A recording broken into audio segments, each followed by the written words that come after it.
लेकिन समय पलटता है वापस। ये हमारा फ्रीगंज क्या धूमधाम से कलेक्ट्रेट का आज भूमि पूजन कर रहा है। जोरदार अभिनंदन करें नए दौर के नए समय के लिए। अनिल जी ने सब बोला, लेकिन मुद्दे की बात अनिल जी भूल गए। सतीश जी, अनिल जी, अब अपने को विधानसभा में फार्म भरना है तो वहां पैदल पैदल दूर जाने की जरूरत नहीं पड़ेगी, घर के पास ही फार्म भरे। यही जुलूस घुमाओ फ्रीगंज में, यही कलेक्ट्रेट आ जाओ। इससे अच्छा क्या आनंद है। ये भी तो ये कलेक्ट्रेट का हमने को लाभ मिलेगा कि नहीं मिलेगा। सबको टेंशन पालते हैं, यहाँ से जाएंगे कैसे जाएंगे, भीड़ कैसे ले जाएंगे, कहाँ जाएंगे कैसे जाएंगे, कहीं जरूरत नहीं झंझट की, घूमते घामते।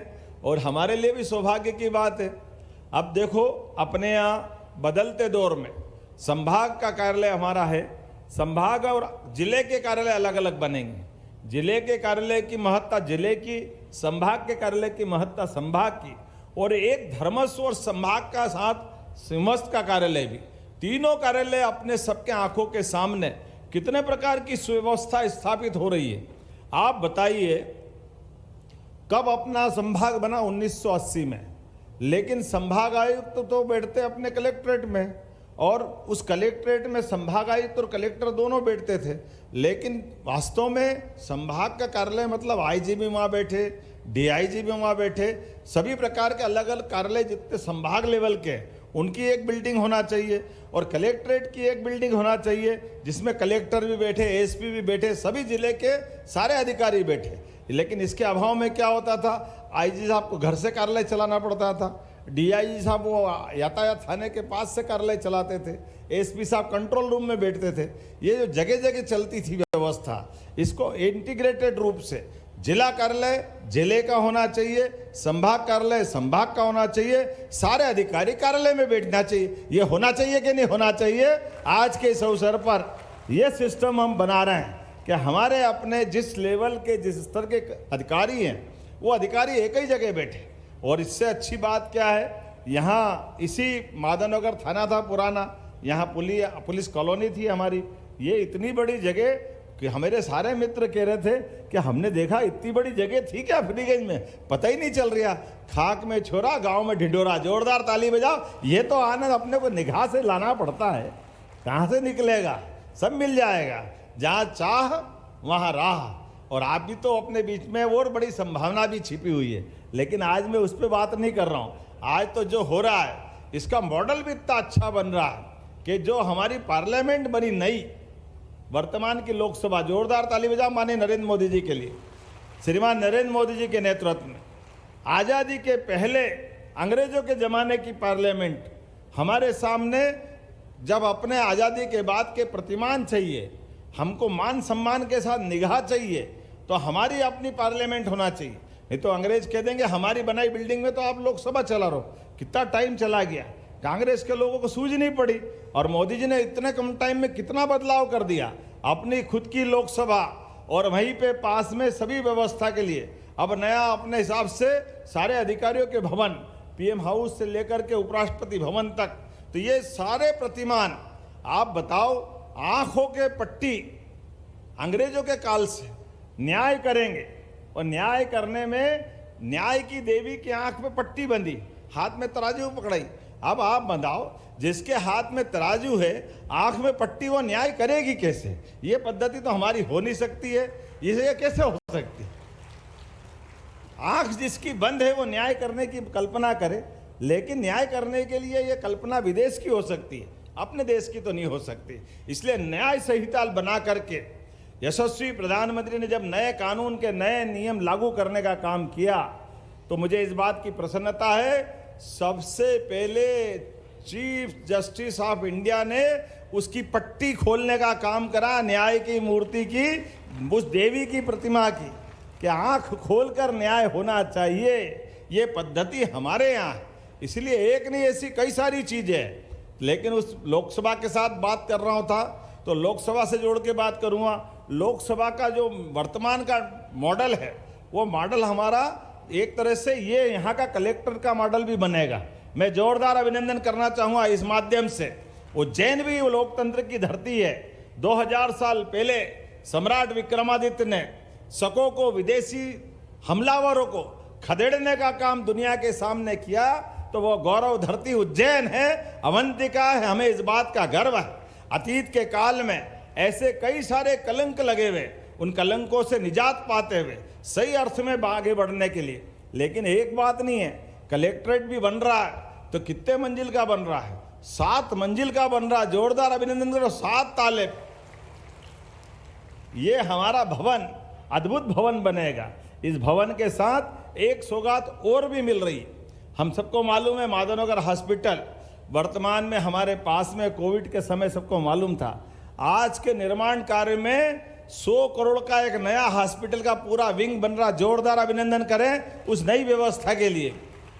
इस बदलाव के साथ आज उससे आगे बढ़ते हुए अलग अलग ब्रिज बन रहे हैं। अब तो छिपराजी पे इतने ब्रिज बनेंगे, 14 ब्रिज बनने वाले हैं। आज अगर मैं ब्रिज की बात कर रहा हूं तो आप अंदाज लगा लो, काल भैरव के पास अभी जो ब्रिज बना है गढ़कालिका के पास वाला, उसके ठीक पास में एक और ब्रिज बनने वाला है। जोरदार अभिनंदन करो अनिल जी, वो भी उत्तर और घटिया दोनों को मिलाने वाला है। दोनों विधायक जी बैठे हैं, दोनों के लिए जोरदार ताली बजाओ। उधर सामने आपका गांव आ गया, इधर इनका गांव आ गया। कमेंट किनका, अपना किनका? और आप इधर वाला का, इधर आपका है और शिप्रा जी बीच में हमारी। चलो कोई बात नहीं, जोरदार ताली बजाओ। दोनों किनारे के बीच में माँ छिपरा जी का किनारा है। और एक अकेला वो नहीं, लाल पुल के पास में भी डाउन स्ट्रीम में एक छोटा पुल, बड़े पुल, दोनों के बीच में। अब छोटा पुल डूब जाता तो वो रास्ते ही बंद हो जाता था। वापस एक नया 4 लेन बन रहा है। जोरदार अभिनंदन। छोटे पुल के पास में भी एक ब्रिज सीधा बन रहा है। अब छोटा पुल डूबे तो डूबे, कोई बात नहीं, अपन सब तीरते हुए नहीं जाएंगे, बारिश रोड पर से निकल जाएंगे। बड़े पुल के बराबरी का एक नया ब्रिज बनने वाला है, कार्तिक चौक से मिलाते हुए। अब सामने जाने हो सीधे सदावल बड़नगर रोड, आगे जितनी दूर जाना हो वो हमारे पास एक नया समानांतर ब्रिज बन जाएगा। इससे आगे बढ़े फिर लाल पुल के पास आ जाओ, लाल पुल के पास भी एक 4 लेन ब्रिज बन रहा है। जोरदार अभिनंदन करो इस बात आने जाने के लिए।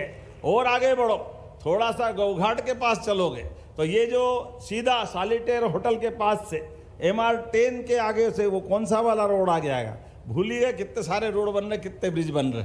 जोरदार ताली बजा। एक सावरा खेड़ी के पास से, ये जो जंतर मंतर के पास से होता हुआ एक नया ब्रिज आएगा। और ये आगे जाकर जुड़ेगा कहाँ से? ठेठ एक ग्रीन एक्सप्रेस वे बन रहा चिंतामण के पास से होता हुआ पीछे की तरफ से गोंदिया होकर के इंदौर तक का।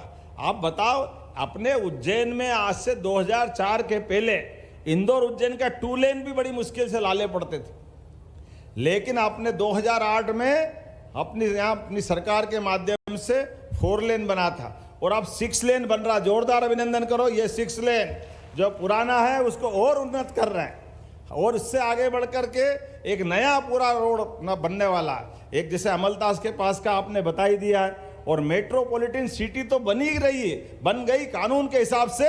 जोरदार अभिनंदन करो। आप सब महानगर की श्रेणी में आ गए। अब हमारी श्रेणी में कोई कमी नहीं है। और आगे मेट्रो भी आ रही, मेट्रो भी ऐसी आ रही कि धूमधाम से आएगी। मेट्रो की 3 बत्ती चौराहे के वहाँ से आगे से वहाँ आगे चले जाओ तो अपना महामृत्युंजय द्वार है। उस द्वार के वहाँ से 2 हिस्से। कलेक्टर साहब ऐसे ही है ना? कहाँ गए कलेक्टर? ऐसे ही है ना? एक रास्ता सीधा उधर से लाएगा तो रेलवे स्टेशन के नीचे से मेट्रो, ऊपर भी रेल नीचे भी रेल, तीतर के 2 आगे तीतर, तीतर के 2 पीछे तीतर, रेल भी नीचे ऊपर भी रेल। किधर किधर निकालेंगे? क्या समय आया उज्जैन का, देखो तो सही। नीचे रेल चल रही है, रेल से नीचे से लिफ्ट में ऊपर आ जाओ, जिसको कहीं आगे पीछे जाना है वो निकल जाए। और पीछे और ऊपर जाओ तीसरे पे तो एलिवेटेड रोड आ रही है 4 लेन बनता हुआ। अब अपना इंदौर गेट से हॉस्पिटल चौराया होते हुए इंदिरा नगर चौराहे तक मकोड़े आम पुराना 4 लेन ऊपर भी, 4 लेन नीचे भी। मंडी में जिसको जाना आना, व्यापार व्यवसाय करना, फाजलपुरा से लेकर कोयला फाटक तक, नीचे हॉस्पिटल किसी को जाना, कोई डिस्टर्ब नहीं होगा। ऊपर भी 4 लेन चलता रहेगा। निकास चौराहे से भी सीधा इंदौर गेट तक ऊपर ब्रिज। फवारा चौक के व्यापारियों को गाड़ी घोड़े चाहिए, कुछ सामान लाना देना हो, पूरे समय ऊपर भी ट्रैफिक चलेगा। नीचे सवारी निकलो कि गणेश चतुर्थी का जुलूस निकलो, ऊपर ट्रक भी निकलते रहेंगे, नीचे अपने भी जुलूस निकलते रहेंगे। जोरदार अभिनंदन करो। बदलते दौर का बदला समय, कितने प्रकार से क्या क्या हो रहा है आप अंदाजा लगा लो। मेट्रो ट्रेन आ रही इंदौर से सीधे उज्जैन तक आएगी, इधर से आप जाओ 3 बत्ती चौराहे से बगल में से, यहाँ से भी इधर मेट्रो ट्रेन आने वाली है।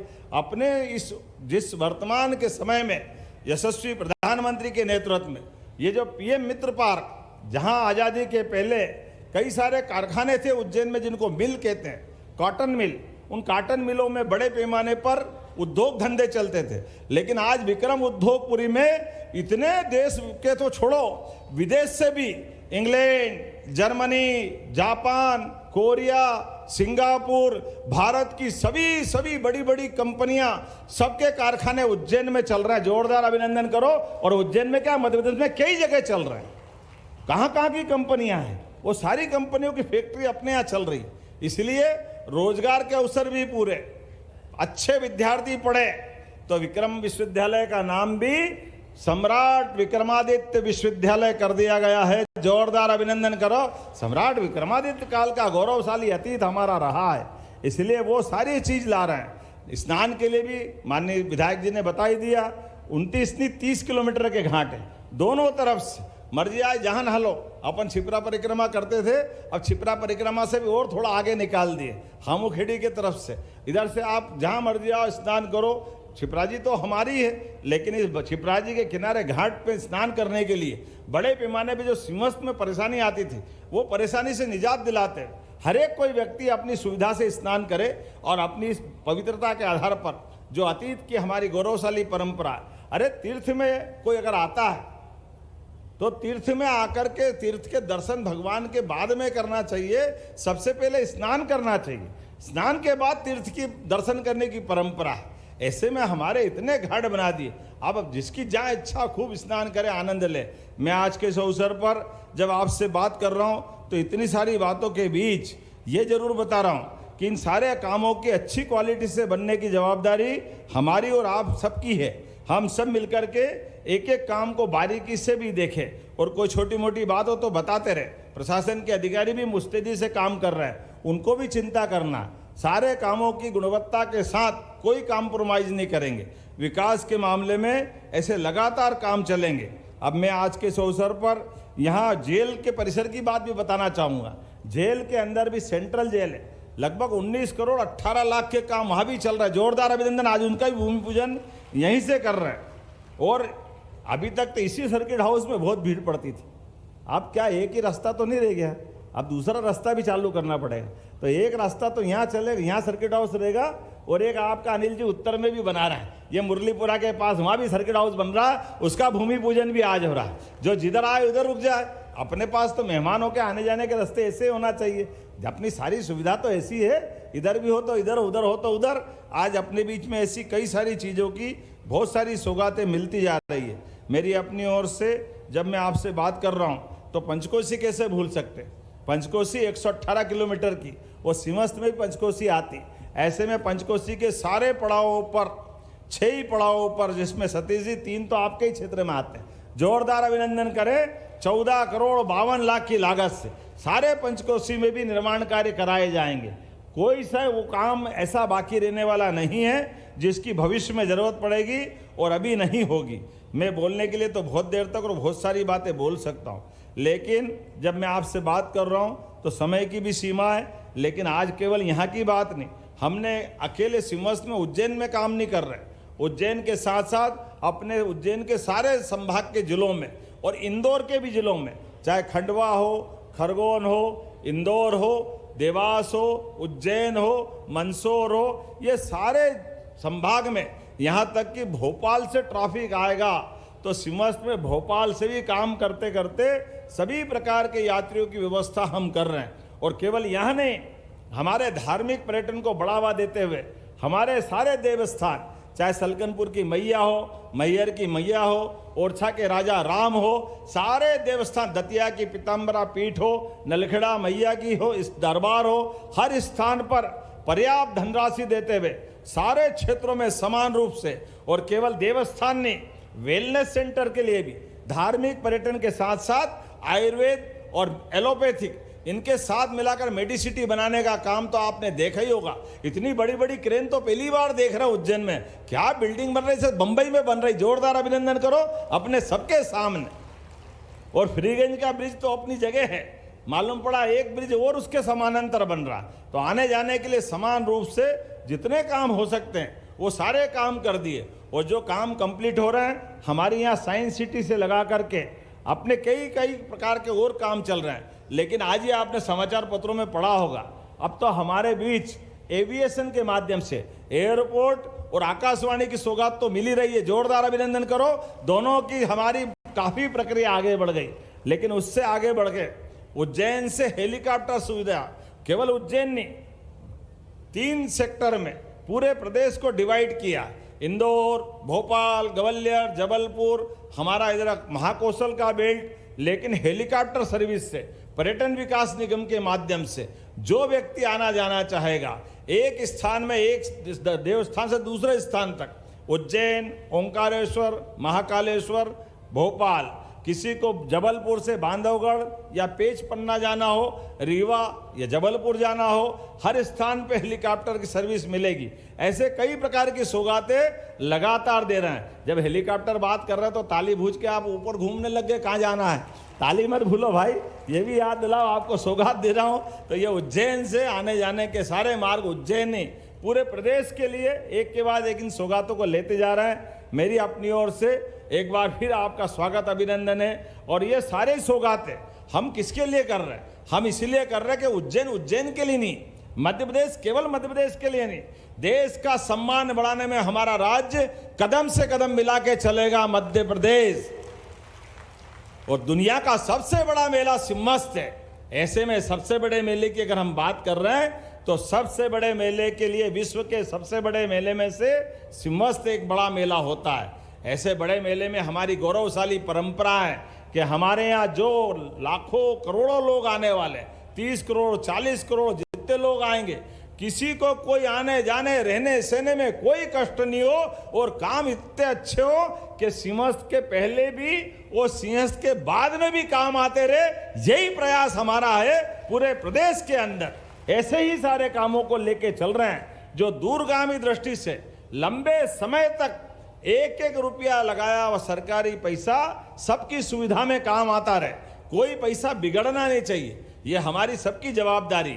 जब मैं आपसे बात कर रहा हूं तो 2 दिन पहले, यद्यपि हमारी सरकार को लगभग 1.25 साल हुए हैं, लेकिन हमने कई प्रकार के और काम किए जो किसानों के हित में है। खास करके याद करो, पिछली बार जब हमारी सरकार बनी थी तो हमने कहा था कि हम भावांतर या हमने बोनस की बात करी गेहूं में, तो एमएसपी पे गेहूं था 425 रुपये, 2425 रुपये क्विंटल का, और हमने 250 का बोनस अपनी सरकार के माध्यम से दिया। इधर गेहूं बेचा, उधर 15-20 दिन महीने भर में उनके खाते में पैसे आए। ये हमारी सरकार है, जो कहते वो करके दिखाते। सारा बोनस अपने अपने किसानों के खाते में पहुंचाया। हमने धान के ऊपर बोनस की बात कही थी। धान का बोनस पिछले 8 दिन पहले मैं स्वयं बालाघाट से गया था और सारे 6.5 लाख किसानों के खाते में धान का बोनस भी हमने भेजा है। अब हमने सोयाबीन के लिए 35 लाख किसानों के लिए, यद्यपि एक बार जोरदार अभिनंदन माननीय प्रधानमंत्री नरेंद्र मोदी जी के लिए भी करें, जिनके नेतृत्व में कहाँ हमारी सोयाबीन 3000 के आसपास घूमती थी, उनके रहते रहते लगातार बढ़ते बढ़ते अभी पिछले साल 4800 सोयाबीन थी, इस बार 500 का और इजाफा करते हुए एमएसपी में अब 5328 रुपये कुंटल हुई और 5328 रुपये कर दी। लेकिन हमने इसमें और छूट दे दी। कोई बात नहीं किसान भाइयों, आप अपनी फसल केवल भावांतरण की आप अपना पंजीयन करा लेना 5 अक्टूबर से 25 अक्टूबर के बीच में, और जब फिर 1 नवंबर से आप फसल बेचने जाओ, आपकी फसल 5000 की बिके, 4600 की बिके, 4500 की बिके, जो पैसा घटेगा सरकार आपको घर बैठे पहुंचाएगी। ये हमारी योजना, हमारे पास पैसे की कोई कमी नहीं। जो लगाए 700 रुपये कुंटल, 800 रुपये कुंटल, उनके खाते में पैसा हम पहुंचाएंगे, क्योंकि हमारा कमिटमेंट है किसानों को उनकी अपनी फसल की कीमत जरूर मिलना चाहिए। ऐसे एक नहीं बहुत सारी योजना मैं बता सकता हूं, लेकिन आज आखिरी बार तो नहीं आया, अगली बार फिर आना है। आना के नहीं आना है, धूमधाम से आना है। आप सबसे निवेदन है, ऐसे विकास के काम में बार बार साक्षी बनते रहिए। और अपने यहाँ अभी वापस दशहरे के अवसर पर धूमधाम से महाकाल बाबा की सवारी आएगी। जोरदार अभिनंदन करना बाबा महाकाल महाराज की। बाबा महाकाल की कृपा से उज्जैन के दिन बदले हैं, सब प्रकार की चीजें बदलती जा रही। ऐसे में बाबा महाकाल के महालोक के बाद उज्जैन ने करवट बदली है।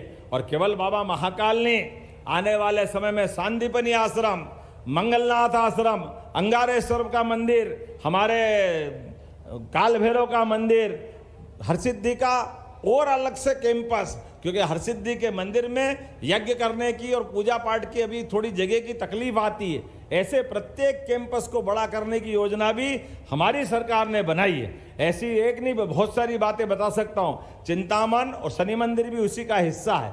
आने वाले समय में विकास के ऐसे सारे काम हम करते जाएंगे। हम और आप साक्षी बनते जाओ। अपने हाथ में पैदा होना नहीं है, परमात्मा ने मौका दिया है। हमारा जन्म उज्जैन में हुआ और हमारी जीवन धन्य हमारी आंखों के सामने बदलते दौर का मध्य प्रदेश देख रहे हैं। और बदलते दौर के मध्य प्रदेश के न केवल हम साक्षी बन रहे हैं, बल्कि कदम से कदम मिला करके हम इसके सहभागी बन रहे हैं। और उज्जैन सहित हम सब का भाग्य है, परमात्मा हमको मौका दे रहा है। जोरदार अभिनंदन करें सारे अच्छे कामों के लिए। आपका ये साथ लगातार मिलता रहेगा। मेरी अपनी ओर से दोनों हाथ जोड़ के आपको प्रणाम करते हुए मेरी बात समाप्त करता हूं। बोलो भारत माता की, भारत माता की, भारत माता की। बहुत बहुत धन्यवाद। बहुत बहुत धन्यवाद माननीय मुख्यमंत्री जी। सौगातें लगातार, विकास लगातार, और हम आभार प्रदर्शन